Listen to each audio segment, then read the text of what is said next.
وہ سوچنا بھی نہیں چاہتا تھا کہ ایسا کچھ ہو۔ تمہاری خاموشی مجھے شک میں مبتلا کر رہی ہے ڈیئر سویٹ فرینڈ، کہیں سچ میں تو محبت نہیں ہوگی کسی سے؟ دل کے ڈر کو سائڈ پر رکھتا وہ اسے قریدنا چاہتا تھا، اس لیے جان بوجھ کر لہجے کو مشکوک بناتا ہوا بولا، نہیں ایسا کچھ بھی نہیں ہے، سمجھے آپ؟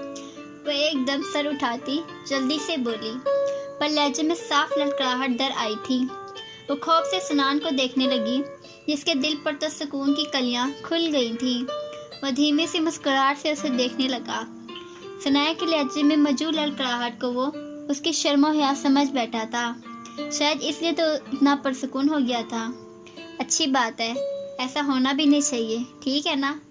اس نے جیسے تنبیہ کی تھی ثناء کو، پر وہ شکر کا سانس خارج کرتی، اپنے اندر کے ڈر کو دباتی، اس کی بات کو اگنور کرتی وہاں سے جانے کے لیے پلٹی۔ تمہاری چائے ٹھنڈی ہو گئی ہے سویٹ فرینڈ، سنان اس کے چائے کا مگ اٹھاتا ہوا بولا۔ وہ ایک دم حیرت سے پلٹی، اس کے چکر میں تو وہ اپنی چائے کو بھول ہی گئی تھی۔ دیوار پر بیٹھے سنان کی آنکھیں چمکی تھیں، اسے اپنی جانب آتا دیکھ۔ یہی تو وہ چاہتا تھا کہ وہ تھوڑی دیر اور رکے، اور اس کے پاس میری چائے آگ کی وجہ سے ٹھنڈی ہو گئی۔ وہ رونی صورت بنا کر سامنے بیٹھے سنان کو الزام دیتی بولی، وہ چائے کی دیوانی چائے کے معاملے میں ایسی ہی تھی، میں نے کیا تمہارے منہ سے چھین کے یہاں رکھی تھی؟ وہ دو بدو بولا، پر آپ نے مجھے اپنی فضول اور بے تک کی باتوں میں لگایا تھا، اس لیے میں بھول گئی۔ ثناء نے تڑک کر کہا، دیکھ لو اب، مطلب میری دوست نے اتنا گہرا اثر کیا ہے، دوستی نے اتنا گہرا اثر کیا ہے تم پر کہ تم اپنے دوسرے عشق چائے کو بھول گئی۔ اوہ واو! وہ خود ہی اپنی بات سے امپریس ہوتا جتاتے ہوئے کہنے لگا، استغفر اللہ، آپ کیا تمیز سے بات نہیں کر سکتے؟ اس کی بے تکی بات سن کر وہ ضبط سے بولی، تمیز؟ سنان کہتے ہوئے رکا اور ثناء کو دیکھا۔ وہ ہوتی ہی کیا ہے ویسے؟ اس نے چہرے پر ناسمجھی کے تاثرات سے چائے پوچھا۔ ثناء نے دانتوں پر دانت جما کر زمین پر دایا پیر پٹکا۔ اف، حد ہے، وہ ضبط سے کہتی واپسی کے لیے مڑی۔